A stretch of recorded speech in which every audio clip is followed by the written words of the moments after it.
All right, ladies and gentlemen, welcome to DE-Scussions, the podcast where we explore the intersections of education, technology, and innovation to spark ideas and conversations that drive meaningful change. I'm Brad Denison, your host and EdTech enthusiast, here to help reimagine how systems and strategy can work with faculty, not against them. Today, I'm joined by Matthew Compton-Clark about Simple Higher Ed and their tools Simple Syllabus and Simple Prep, a platform that's redefining how institutions approach course documentation and design. From its early days with Simple Syllabus to the latest evolution with Simple Prep, Matthew and his team have focused on one big idea: removing barriers so educators can focus on teaching. So for this episode, we're going to explore how Simple Higher Ed got its start, how they've adapted to meet the ever-changing needs of higher ed, the tools like Simple Prep that they're doing and using to help institutions to not just comply with policies, but actually deliver on the promise of well-designed, accessible courses. So I hope you take something new from today's show. Let's dive in. Anything I missed there on the intro, Matthew? Hey, no, thank you, Brad. That's great. I was early on the team, not one of the co-founders, but one of the early employees here that has helped mold the company. So awesome. Okay, so let's just start at the beginning then. When it comes to the creation of Simple Higher Ed, how did Simple Syllabus become that first piece of the vision? Yeah, absolutely. So really the founders of the company and really the employee consortium group that came together to build out Simple Syllabus, we're now known as Simple Higher Ed, but we originally started with that Simple Syllabus name, essentially noticed that there was a big challenge with schools, particularly at that time. We're talking 8 years ago. Schools were largely still using paper-based syllabi.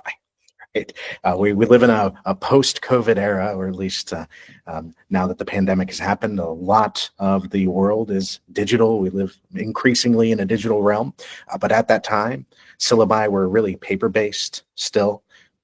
Opportunity to help faculty and students was to digitize those resources, not only to digitize them, but to get them directly in the learning management system. The LMS has really become a hub of learning where instructors, students, everybody is coming together to find the resources they need. First thing we wanted to do was build out partnerships, integrations with those LMS providers, digitize the syllabus, and do so in a way that made it easier for faculty to build that out and deliver a digital version while making it easy for students to access that resource right there within the LMS. No, that's good. And I have to laugh. When we met at TxDLA earlier this year, it didn't click in my head that Simple Higher Ed was Simple Syllabus until we started talking. And then it was like, oh yeah, I'm already excited about this because we're working on rolling out Simple Syllabus at College of the Mainland this fall. And one thing for me that excites me the most about just what y'all are doing is the ability to, here's a default template, fill in the blank for the faculty at that point, right? And so the simplicity, the giving them a little more time back to focus on teaching, as y'all say, is absolutely vital to me. And so that leads to the next question. As the needs of institutions have evolved, so has your platform. So what led to the development of Simple Prep, and how does it expand on what Simple Syllabus originally set out to do? Absolutely. Love to dive into that. So a big foundational element of Simple Syllabus was about faculty empowerment. With the syllabus, there is rightfully this focus on academic freedom and expressing an instructor's voice. Some will also perceive the syllabus as a prescribed document, a contract with that student. So one thing we've always tried to bring to Simple Syllabus was straddling that line, giving faculty the ability to express academic freedom, really speak who they are and who that institution is, while still making sure key elements of that syllabus are represented accurately. ADA resources, Title IX resources, that information that's prescribed by the institution is going to be reflected accurately in the syllabus. Extrapolating that from the syllabus into the actual course delivery. Delivering a course is a bit of a beast, right? It's a lot easier now because, again, that centralization within the learning management system. But even within the learning management system, there are so many challenges in making sure content is delivered as designed. And we couldn't approach that as building a new learning management system platform. We didn't really think that was going to help anyone out there. And there's some really well-established players that are doing a phenomenal job. So we wanted to take that mission of delivering content as designed in the syllabus and carry that through to the course.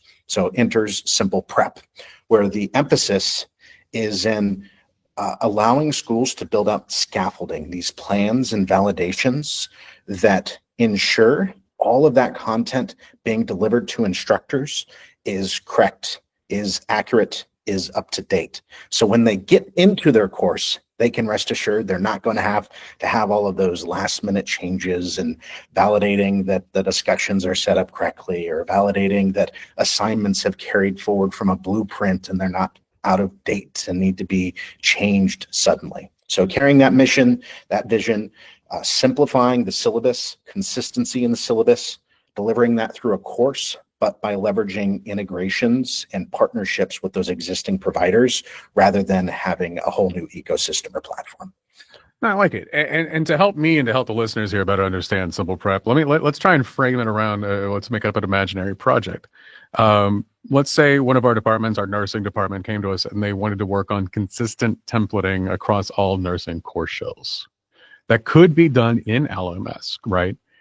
What Simple Prep is doing bring to that table? Yeah, absolutely. So while that content is designed with a blueprint or with a court shell in mind, it's not always delivered with that accuracy. What Simple Prep allows you to do is build out customized validations around specific plans and associate those with a course. So a common challenge in carrying over a blueprint from one course to another, or one term to another, is the assignments may not update correctly, right? The discussions are still going to be due in 2024 instead of 2025. There may also be content that is customized or curated by the instructor, particularly in federated institutions where they may have a base core template that is carried, but a lot of customizations and unique changes. Historically, instructors and instructional designers will be the master of the spreadsheet. And they'll have this massive spreadsheet of all of these checks and balances, of all of this content they need to go through. Even though it's carried over from a blueprint, they'll need to manually validate that that information is correct. So what we do with Simple Prep is automate a lot of that validation. Examples of logic could be anything from has this particular course section contain a set number of discussions that are attributed the title to a specific text content. Like, for example, does this discussion contain an introduction or a welcome message? And we'll be able to display that validation to the instructional designer so that they don't have to manually go into the course and validate that manually. Okay. No, thanks. That helps. It's another tool to help with that consistency at the beginning of the semester, right? And it's, I think, very valuable to our students, especially to have a level of consistent expectations in all of their courses. And so that's just another tool there for it. And so that brings me to my next kind of question, right? Bills that regulate online interactions have been floating around for decades, but ever since 2009, there's been a paying attention to online learning. So legislation keeps shifting. How is that type of policy continuing to not just shape course planning and transparency, but what y'all are doing at Simple Higher Ed? Yeah, so that is a really great question that has a lot of moving parts and intricacies. One of the most common touch points regarding legislation that we'll interface with as Simple Higher Ed are an increasing number of states requiring syllabus transparency. Now, that syllabus transparency can come from a place of trying to explain course outcomes or requirements to a student more transparently so they would know what to expect with a course. But unfortunately, there can also be motivations of specific political perspectives that not everybody tends to agree with. So what we and how we try to approach that is in giving institutions a platform to comply with the letter of the law, while still giving instructors the ability to express their own creative academic freedom, specifically in regards to that example of a syllabus, requiring a public-facing syllabus. With Simple Syllabus, you can pop in there and you can make public the specific information the law requires. A very common one, for example, in Texas, is the CV of an instructor or the qualifications of an instructor, ensuring that content is public, but maybe there's IP or proprietary information within my course that I don't want to share publicly on that syllabus. So I, as an instructor, can flag that content as private. So with Simple Higher Ed, we are really trying to arm schools, instructors, all of these stakeholders involved with a platform that is going to allow them to comply while still making sure they are managing their academic environment and communicating with all of those internal stakeholders in a way that still supports academic freedom and the quality and standards that they've come to expect. I like that. And staying in line with legislation helps me and the administrators above me feel better about things too. And so making it easier on everybody is an absolute plus. Talking about making it easier on everybody, though. So one of the biggest challenges in education comes to alignment. How can platforms like Simple Syllabus and Simple Prep help ensure courses are actually delivered the way that they're designed? Yeah, absolutely. With a platform like Simple Syllabus, that largely is benefited from the templates that you can construct as an administrator. And these templates are very dynamic. All of our templates are built in this hierarchy. So typically at a large institution, your main template is going to have core policies, statement, and other information you would like to be consistent across the entire institution. But from there, you can branch off in this very visual structure. So you can have unique templates for colleges, unique templates for programs, and how schools leverage that is in a very diverse way. Getting down to something like a program level template is really where alignment comes into play quite significantly. Within that program level template, you can have, for example, program outcomes that dynamically or automatically display for the instructor within the syllabus. Some schools, based on their accreditor or even based specifically on their program accreditor, a nursing program might be stricter than a history program, for example, will have those outcomes, SLOs, PLOs, not only fully automate, but they'll restrict that content for editing so that that information is always going to be delivered as designed. When it comes to alignment, you can make sure that when you're running an audit on that syllabus, when you're running a report trying to map outcomes to required materials or other sophisticated measures you might be using for reporting, that information is always going to be accurate and consistent. So it really comes down to consistency and delivering information accurately. I like it. All right. So just a real quick, let everybody know you're listening to DE Discussions. If you just randomly clicked on the YouTube link and jumped to the middle of the podcast, we just need to let you know I'm with Matthew Compton-Clark. He is with Simple Higher Ed, and we are talking about Simple Syllabus. We were talking about Simple Prep, and really we're talking about making everybody's life a little bit easier in the world of online education. So Matthew, you were talking about diversity amongst your learners, diversity amongst your teachers, right? But just from like even the diversity of the different LMSs, I'm wondering, how do y'all work within each of those different environments? Yeah, absolutely. Fortunately, even though there are diverse learning environments, most of them are following a common standard. Actually, here's a really good example of why that consistency can be beneficial in an industry and within academia and an institution as a whole. Many of these platforms are following what's known as an LTI standard. The most recent one is LTI 1.3. When it comes to interfacing with that platform to display content, we can build our solution to that standard, which allows us to quickly adapt to different learning management environments. So the LTI standard within Canvas and Structure and Brightspace D2L are largely identical. Some differences come into play in regards of exchanging data. So a data transfer. That is based on an API or essentially pulling data from that tool into the Simple Higher Ed platform can be different based on the learning platform. In that case, we partner more closely with those providers. We're official partners of Anthology, of D2L, and oven structure. And that gets us access to development resources so that we can build tight integrations with those platforms. This is specifically advantageous for a product like Prep, which is based on this mass amount of data coming from that learning management system that allows you to build out those validations. So when building for a multi-platform ecosystem, for something as sophisticated as Prep that goes beyond that LTI standard, the best way to do that is really to build out partnerships within the industry and build to their specific standard.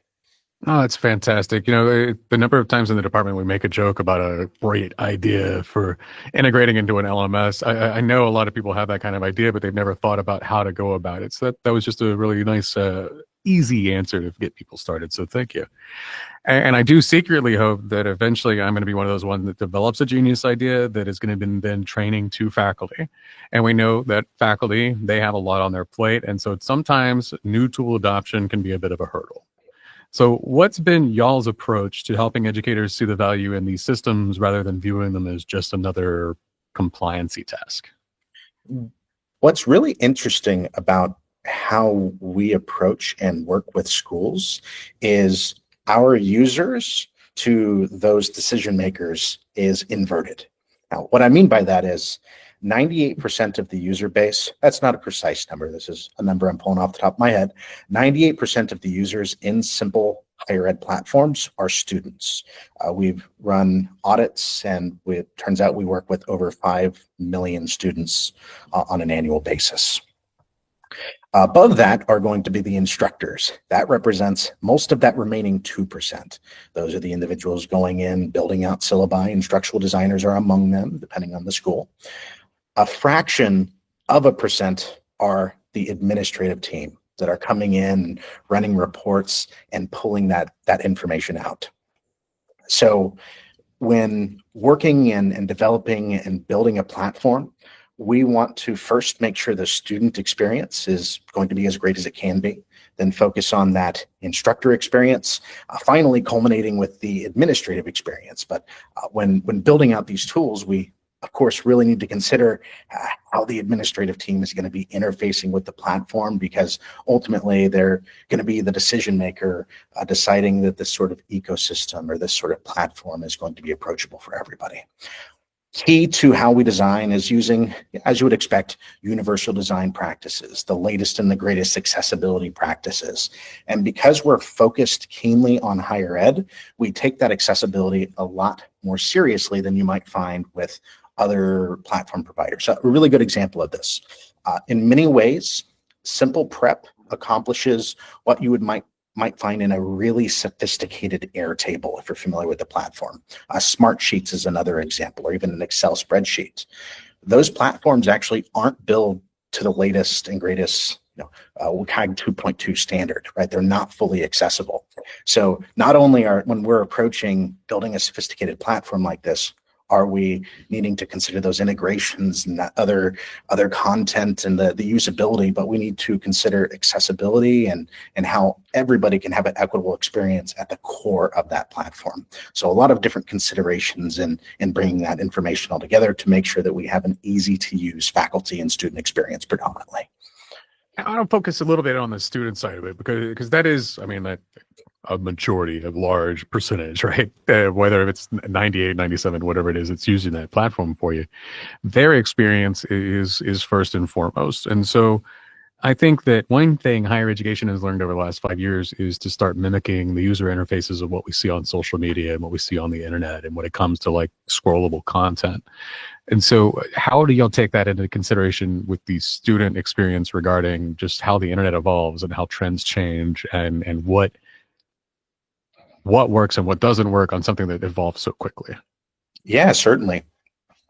For something like a student experience, I agree the usability is absolutely key, and mimicking the engaging nature of social platforms, which isn't always used for the best reasons, right? Keeping individuals engaged within that ecosystem. But we can expand on what they're doing and apply those practices to a good thing, like engaging students with their schoolwork, engaging students with their syllabus, and actually making sure that students are reading that syllabus. if you look at the research, not just research that we've done as Simple Higher Ed, but independent research on student engagement with course content. When that content resonates with students, they're far more likely to engage with it. That seems like a no-brainer, but for some individuals, applying that to the syllabus can be really difficult because the syllabus is mine, it's my content, this is who I am, it's a representation of me, the students just need to deal with that, this is what I did when I was their age. But when you are resonating with that student, with digital natives, Gen Z, putting that syllabus in a mobile-friendly web format that allows them to quickly navigate to content, they're inherently going to have a better experience. So you're absolutely right. We will look at some of the popular platforms out there and how that interface has been designed for engagement and bring that into the education ecosystem. Thanks, Matthew. So when we talk about Gen Z and we, goodness gracious, start thinking about Gen Alpha, right? I assume y'all are looking far, far ahead at Simple Higher Ed. So what's next? How do you see your tools continuing to support innovation and accessibility across higher ed? It really comes down, as simple as this is, to listening to all of the stakeholders involved. One aspect I'm really proud of who we are and what we are at Simple Higher Ed is we are an independently owned agency. We're employee owned, we are stakeholder owned.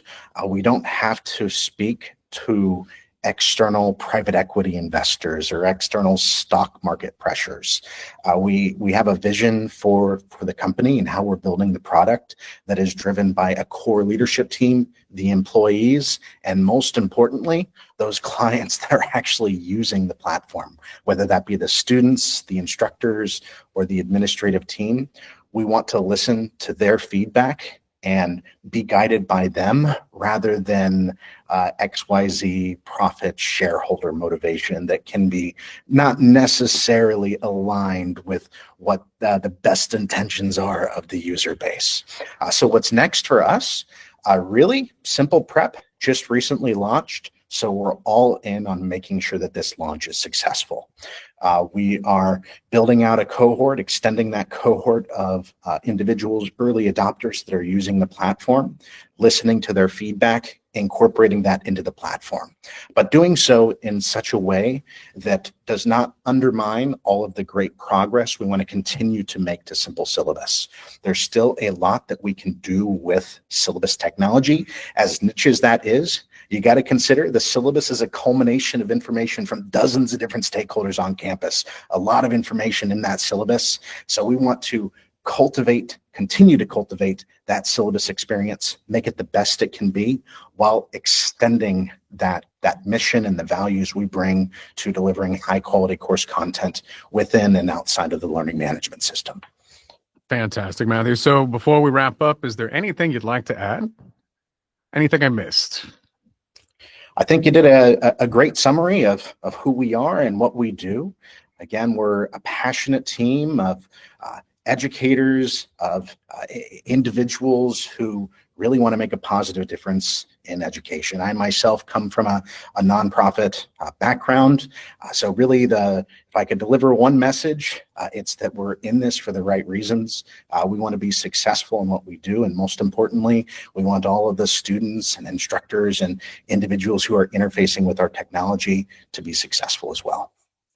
Fantastic. Well, Matthew, thank you so much for your time today. I hope we have an excuse to get back together and talk again about these things because it's always evolving. Technology is always changing and keeping up with it is great. And it really does seem to me like Simple Higher Ed has found success in adapting to those constant changes and meeting the needs of higher ed. So kudos to y'all. And again, I can't say it enough. Thank you for your time today. Thank you, Brad. It's been a pleasure. All right, you've been listening to DE Discussions with TxDLA and College of the Mainland. I am Brad Denison. I've been chatting with Matthew Compton-Clark about Simple Higher Ed and their tools, Simple Syllabus and Simple Prep. Can't say it enough, Matthew. Thank you for your time today. Thank you, Brad.